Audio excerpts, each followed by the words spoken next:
Good evening, everybody. Hello, hello, hello. I love this music. I just want to sit here and listen to this music all night long because it's so beautiful. But unfortunately, I have to turn it off. Isn't that a shame? It's such a shame. Oh my God, I just got a really horrible close-up. I'm sure you did too of my face. Right, let's see. Let's put that on pause there so that it doesn't reverb. And let's put that on silence there like that so we don't get any. Good evening, everybody. I hope you are... Oh, you feel a bit close today. I don't know what... Hold on a second. Let me just put you back just a little bit. I don't know, I had this all perfectly sorted out earlier on. And now, well, you can't smell it, but unfortunately I have the most gorgeous love incense burning in the background with my candles today. And look, here's Georgie, who's come to say hello because he just spent the last half an hour in his front hall box. And now, of course, that he's got his opportunity, 15 minutes of fame, he's going to take it, aren't you? You're going to take your 15 minutes of fame. Yes, you are. You're going to have to go away now, though, because I can't stroke you anymore because I've got to read. I've got to read. You could have come earlier. No, I've got to read. All right, off you go. Go on, go away, Georgie. So, everybody, welcome. My name is, for those of you who don't know, my name is Joanna Godwin Seidl. I am the director and producer at Vienna Theatre Project. And since the lockdown due to the coronavirus, we have been reading... Oh, hi, Trevor. We have been reading 1001 Arabian Nights. We are now on the 48th night. And because it's quite a short one, I said to Saman I thought I might read 48th and the 49th night tonight. But let's see how we go, shall we? If I do a good job of it, I'll continue. And yeah, so enjoy. I hope you are all sitting very, very comfortably and you've got a nice drink, your feet up, you're feeling relaxed and calm. And if you are, then let us begin. Thank you.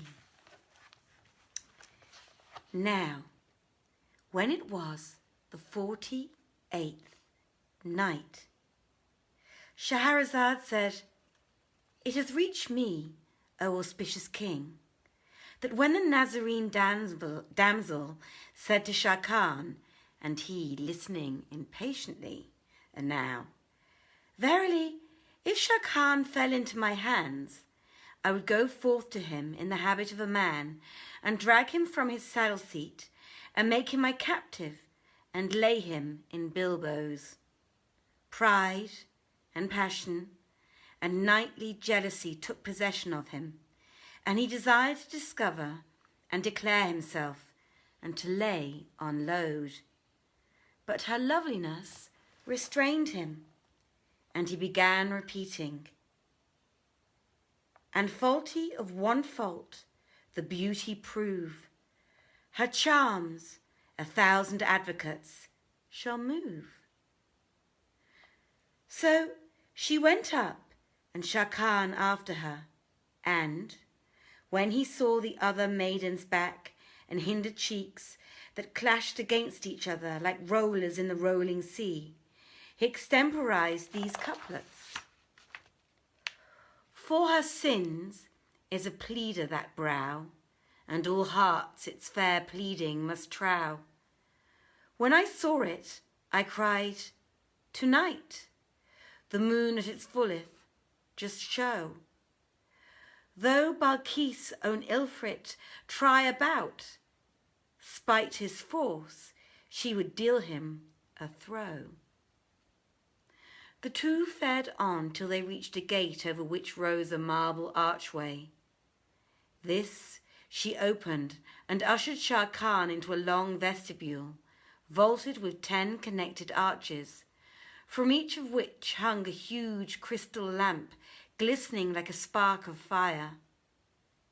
The handmaids met her, at the further end bearing wax candles of goodly perfume, and wearing on their heads golden fillets crusted with all manner of bezel gems, and went on before her, Shah Khan still following, till they reached the inner convent.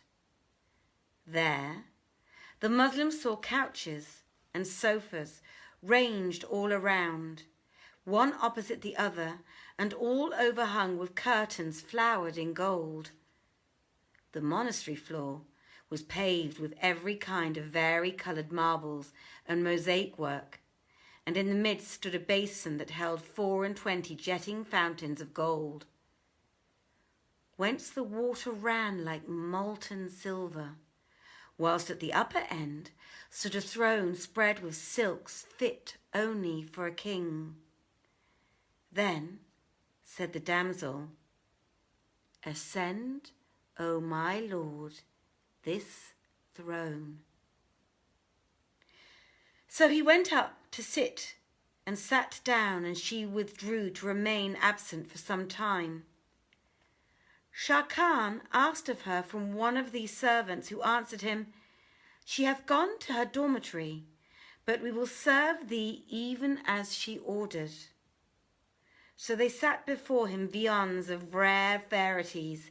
He ate his sufficiency, when they brought him a basin of gold and an ewer of silver, and he washed his hands. Then his thoughts reverted to his army, knowing not what had befallen it in his absence, and calling to mind also how he had forgotten his father's injunctions. So he was troubled about his cause, repenting of what he had done, till the dawn broke and the day appeared, when he lamented and sighed and became drowned in the sea of sadness, and repeated, "I am not lost to prudence, but indeed here I am, bewildered. When shall be my rede? Would any aid me in mine ails of love? By my own might and sleight would I be freed. But my heart is lost, and passion silent. To none save Allah can I trust my need." When he ended his verse, behold, there came up to him a rare show and a fair, more than 20 maidens like crescents encompassing the young lady, who shone in their midst as a full moon among the constellations guarding and girding her. She was clad in brocades befitting kings. Her breasts were like twin pomegranates, a woven zone set with all kinds of jewels, tightly clasped her waist, which expanded below into jutting hips. Her hinder cheeks stood out as a mound of crystal supporting a silvern shaft. When Sharrkan looked at her, his wits went nigh to fly away from him. Are you all still here? Can somebody send me a message? Because it just said that it had to reconnect. I hope you all are. I just got this very strange message saying that I had to reconnect, but it looks like it's still live, so I'm going to continue. Excuse that, everybody. When Sharrkan looked at her, his wits went nigh to fly away from him with delight, and he forgot army and wazir as he gazed on her fair head, decked and dighted with a network of pearls set off by divers sorts of gems. Handmaids on her right and handmaids on her left bore her train, and she paced with dainty, graceful gait in all the pride of seemly head. He sprang to his feet, seeing such beauty and loveliness, and cried aloud, "Beware, and beware of that zone fairly, rarely fair," and broke out into these couplets.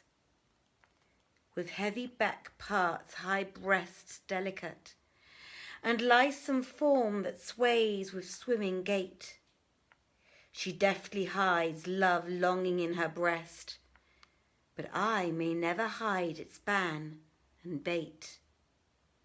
Whilst hosts of followers her steps proceed, like pearls, now necklaced and now separate.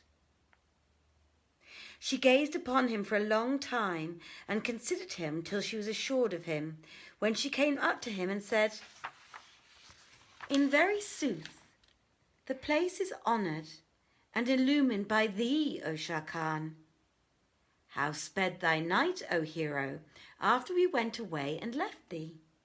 Adding, "Verily, lying is a vile thing and a shameful, especially in great kings.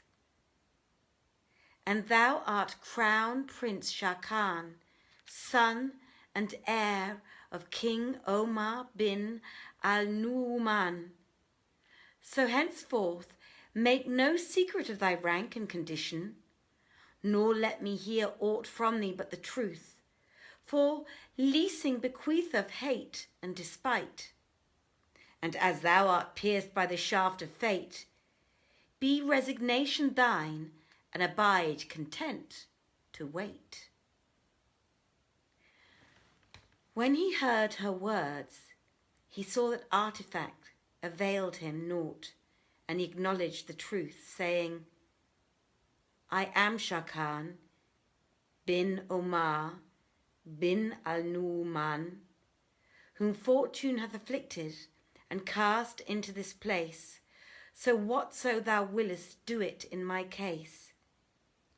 She hung her head groundwards a long while, then turned to him and said, "Be of good cheer, let thine eyes be cool and clear, for thou art the guest of my hospitality, and bread and salt hath made a tie between me and thee.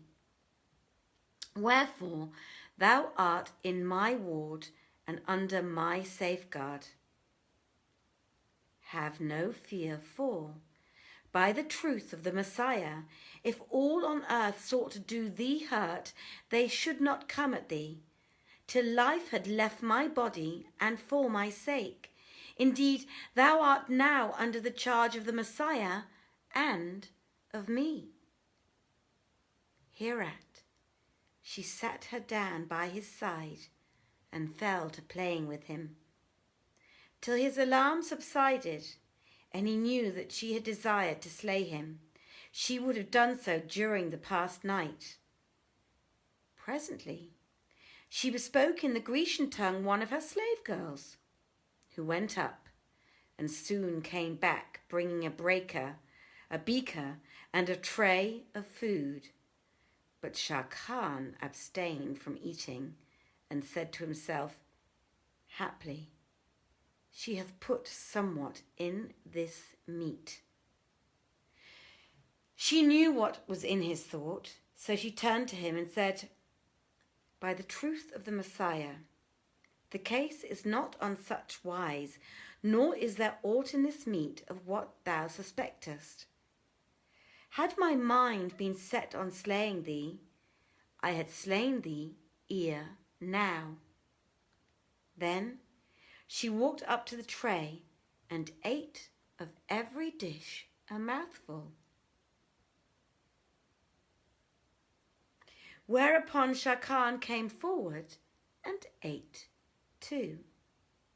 She was pleased at this, and both ate till they were satisfied. They washed their hands, and after that she rose and ordered a handmaid to bring perfumes and herbs of sweet savour, wines of all colours and kinds, and a wine service with vessels of gold, silver, and crystal. She filled the first goblet and drank it off before offering it to him, even as she had done with the food.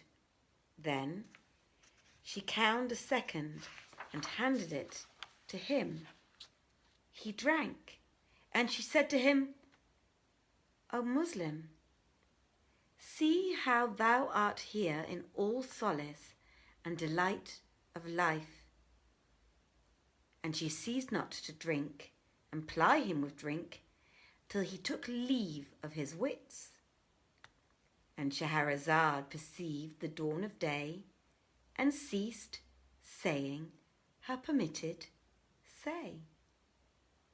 And now, dear friends, I am going to take a sip of my drink and I will continue. Hi, Karina. Thank you. It lasted only a second. Thank God for that. Thank you, Anita. I don't know how much I lost everyone else on all the other sides, but never mind. So I'm going to take a sip of my drink and then I will continue with the 49th night, which is also actually a bit longer, but it's not too bad. So I think we can do this. I hope we can. Let's see, I can't remember. We'll get there. We'll work it out. It'll be fine. It'll be fine.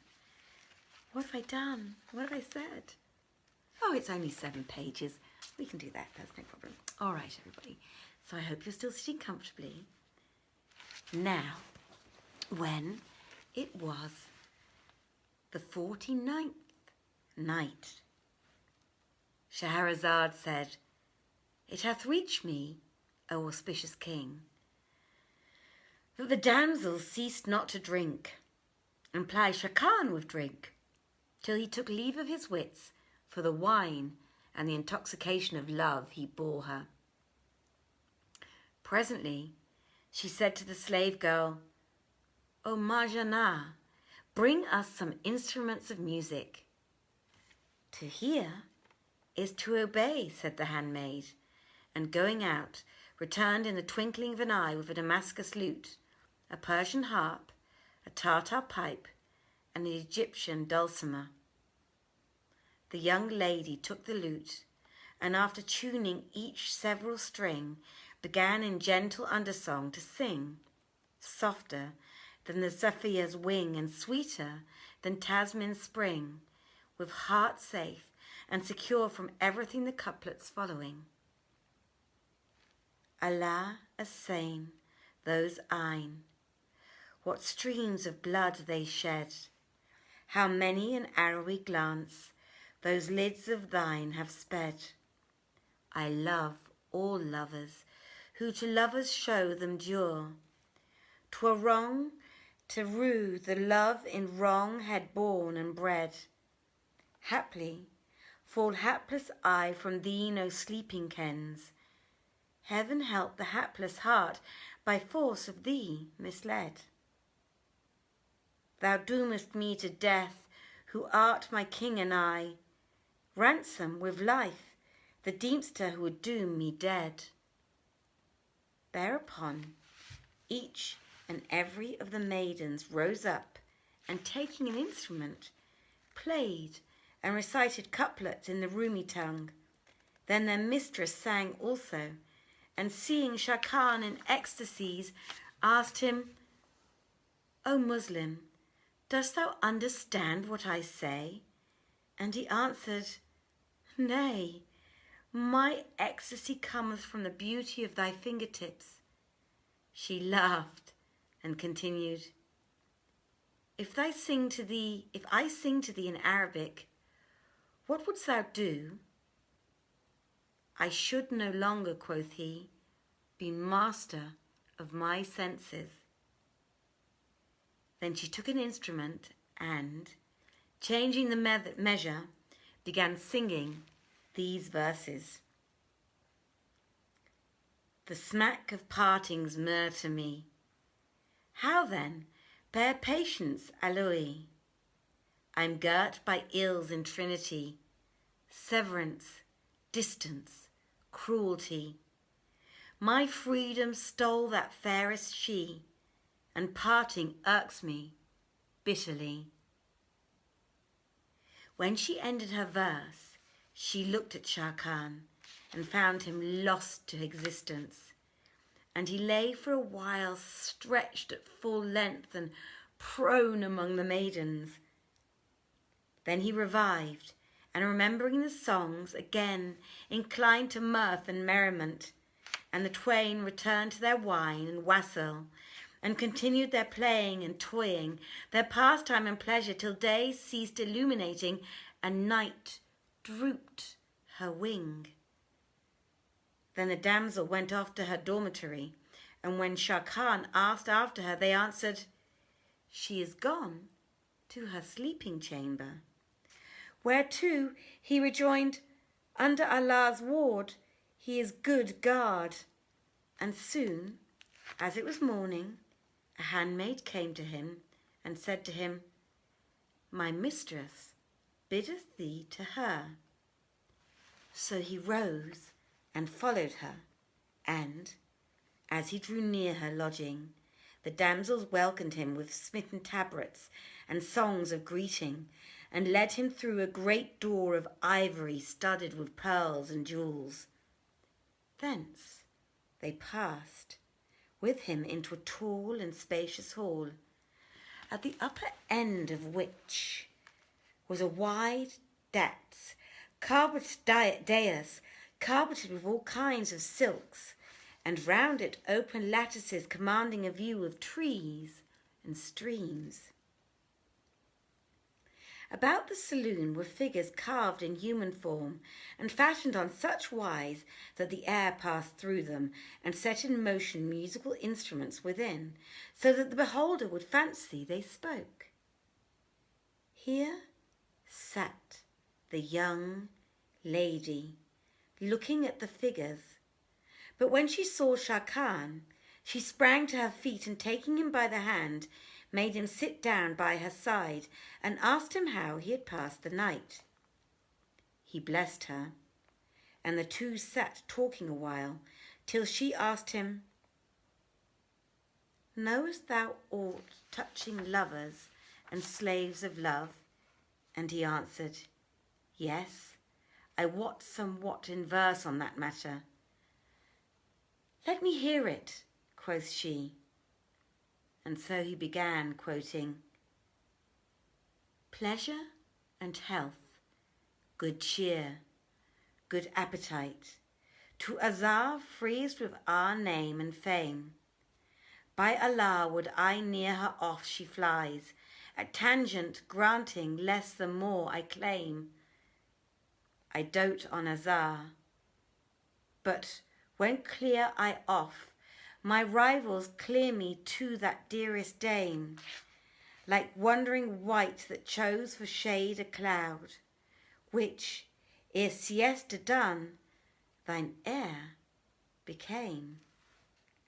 When she heard this, she said, Verily, Al-Qutayyir was conspicuous for sweet speech and chaste, and he was superlative in his praise of Azar when he sang, and she began to recite, Does Azar deal behest to son o' noon?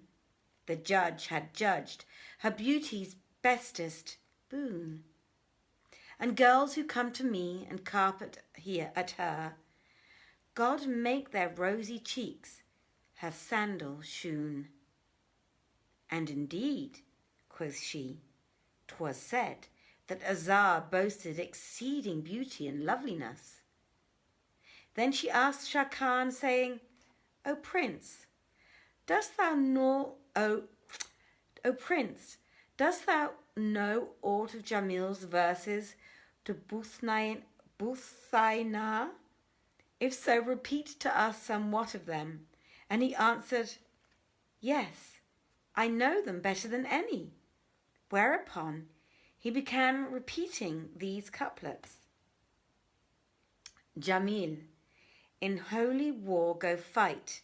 To me they say, What war, save fight for fair ones, where I ear essay?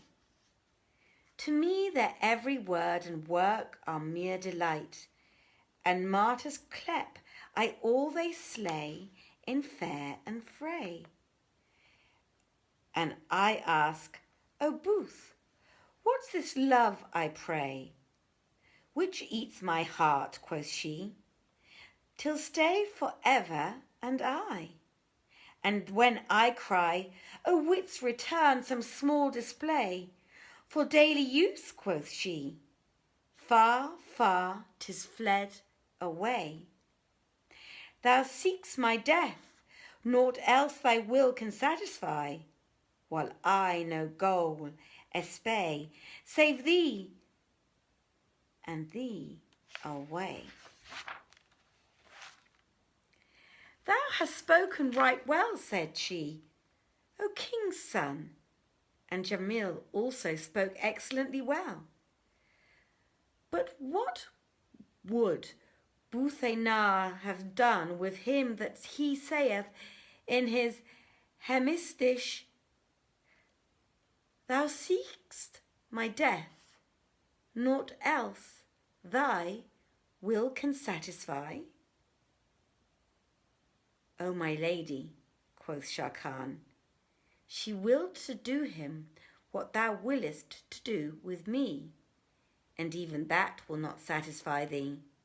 She laughed at his opportune reply, and they ceased not carousing till day put out her light, and night came in darkest night.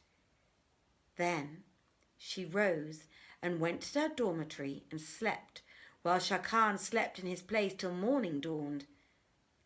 As soon as he awoke, the handmaids came to him with tabrets and other instruments of mirth and merriment as wont, and kissing the ground beneath his hands, said to him, Bismillah, in Allah's name, be so kind as to come. Our mistress biddeth thee to her presence. So he rose and accompanied the slave girls, who surrounded him, playing on tabrets and other instruments of music, till they passed from that saloon into another, and a yet more spacious hall, decorated with pictured likenesses and figures of birds and beasts, passing all description. Sharrkan marvelled at the art and artifice of the place, and began reciting. He plucked fruits of her necklace in rivalry, and her breast pearls then bedded in gold mine lie.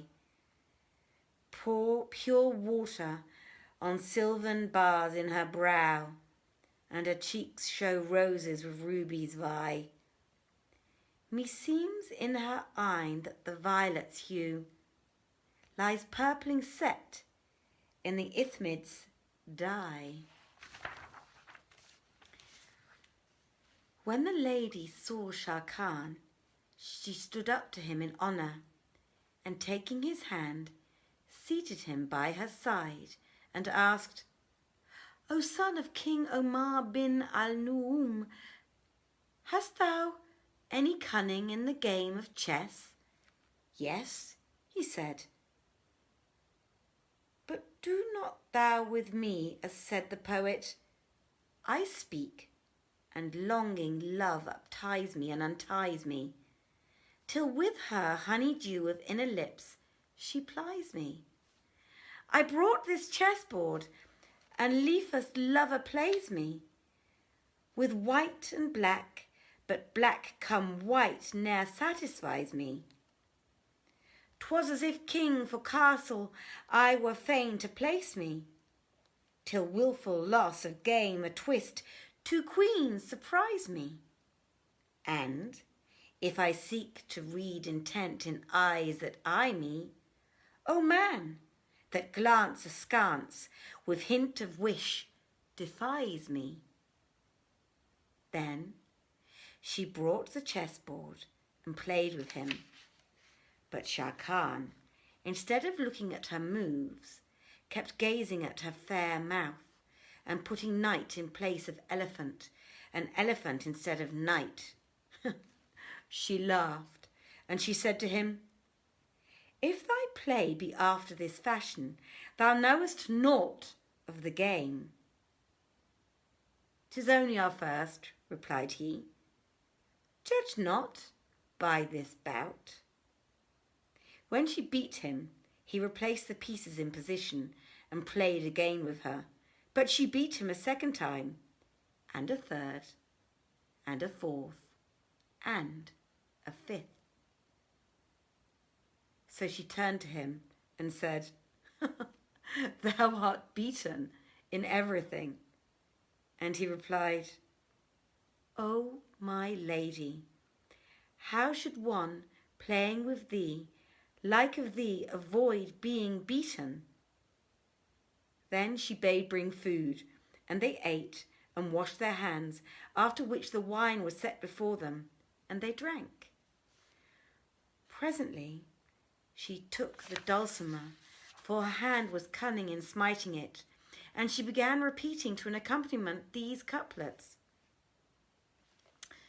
Twixt the close tide and open wide, no medium fortune knoweth. Now ebb and flow, then flow and ebb, 'tis wise her likeness showeth. Then drink her wine, the sign she's thine, and smiling thou dost find her. Anon she'll fall and fare away, when all thy good forthgoeth. They ceased not to carouse till nightfall, and this day was pleasanter even than the first. When darkness set in, the lady betook her to a dormitory, leaving him alone with the handmaids. So he threw himself aground and slept till dawn, when the damsels came to him with tambourines and other instruments according to custom. Seeing them, he roused him hastily and sat up, and they carried him to their mistress, who came to meet him, and taking him by the hand, seated him by her side. Then she sat and asked him how he had passed his night, and whereat he prayed that her life be prolonged, and she took the lute and sang to it these verses which she improvised. Ne'er incline thee to part, which embitters the heart. E'en the sun, when he sets, shall in pallor depart. While they were solacing themselves after this fashion, behold, there arose a great and sudden clamour, and a confused crowd of knights and men rushed in, holding drawn swords that glittered and gleamed in their hands, and cried aloud in the Grecian tongue, Thou hast fallen into our hands, O Shah Khan, so make thee sure of death. When he heard this, he said to himself, By Allah, she hath entrapped me and held me in play till her men should come. These are the knights with whom she threatened me, but 'tis I who have thrown myself into this strait. Then he turned towards the young lady to reproach her, but saw that she had changed colour, and her face was pale. And she sprang to her feet and asked the crowd, Who are ye?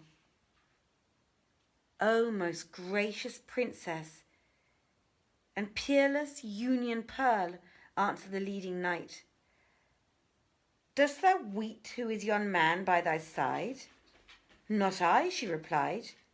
Who may he be? Quoth the patrician, This is of towns the highwayman. This is he who rideth in the horseman's van. This is the Shah Khan, son of King Omar bin al-Nu'man. This is he that forceth fortalice and penetrateth every impregnable place. The news of him reached King Hadab, thy father, by report of the ancient dame Zat al-Dawahi, and thy sire, our sovereign, hath made sure that thou hast rendered good service to the army of the Greeks by taking captive this ominous lion. When she heard this, she looked at the knight and asked him, What be thy name? And he answered, I am Ma'zurah, son of thy slave, Ma'zurah bin Kashadar, knight of knights. And how, quoth she, durst thou enter my presence without leave? Quoth he, O my lady, when I came to the gate, none forbade me, neither chamberlain nor porter, but all the doorkeepers rose and forewent us as of wont, although when others come, they leave them standing at the gate while they ask permission to admit them.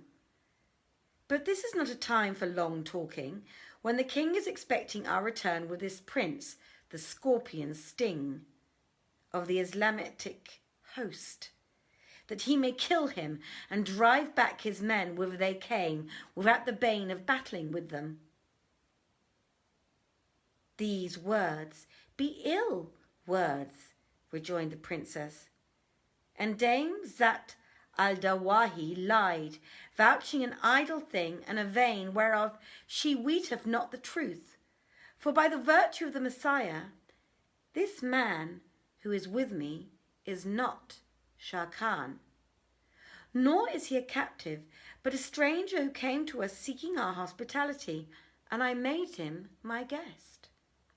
So even were we assured that this be Shah Khan, were it proved to us that he be beyond a doubt, I say it would ill befit mine honour that I should deliver into your hands one who hath entered under my protection.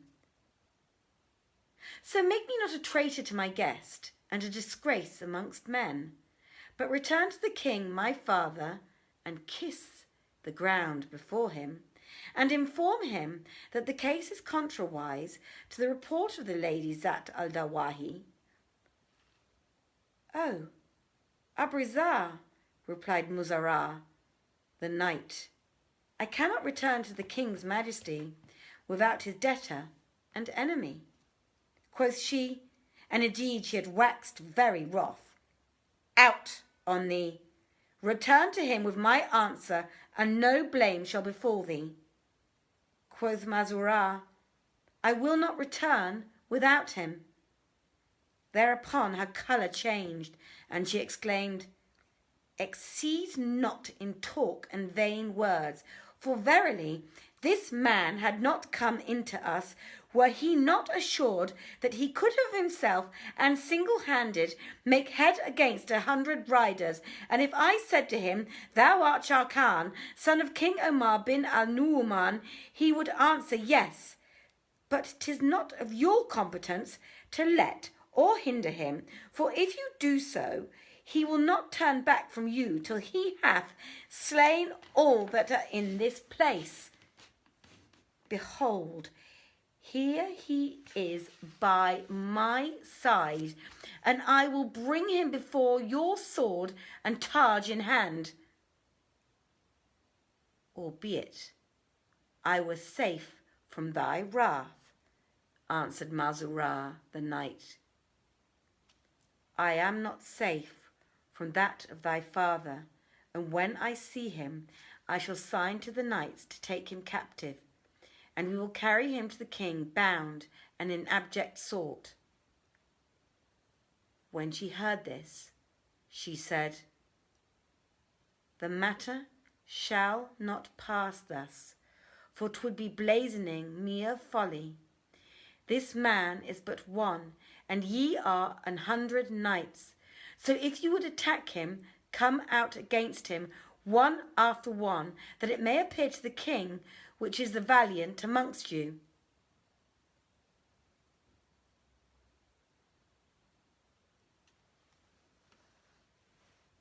And Shahrazad perceived the dawn of day and ceased to say her permitted say.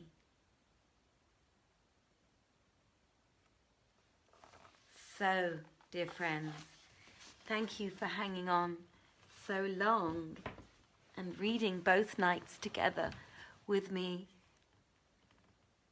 Ah, thank you, Katerina. Thank you, by the way, Anita, for telling me that it had only locked off for a second. Thank you so much, everybody, for joining me, as usual. As I always say, it was an absolute pleasure reading for you. Oh, my goodness, that's a long burning incense stick. I have to show you.